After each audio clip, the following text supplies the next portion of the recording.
আজ বানাচ্ছি আড় মাছের রসা। তো প্রথমে আমি নুন হলুদ মাখিয়ে মাছগুলোকে ভালো করে ভেজে নিয়েছি। আর মাছগুলোকে তারপরে কড়াতে দিয়েছি তেলের মধ্যে সাদা জিরে ফোড়ন, তারপরে দিয়েছি পেঁয়াজ আর কাঁচা লঙ্কা বাটা। পেঁয়াজ কাঁচা লঙ্কা বাটাটা দিয়ে ভালো করে এটাকে ভেজে নিতে হবে। তারপরে একটু রং ধরলে তার মধ্যে আমি দেব টমেটো বাটা, দিয়ে ভালো করে লাল লাল করে ভেজে নেব।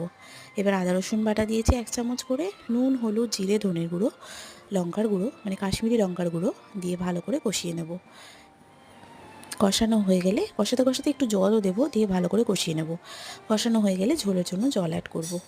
এটা একটু মাখা মাখা মতনই হয়, খুব ঝোল হবে না। তারপর ঝোলটা ফুটে গেলে এর মধ্যে গরম মশলার গুঁড়ো ছড়িয়ে দিয়ে ভালো করে মিশিয়ে নেব।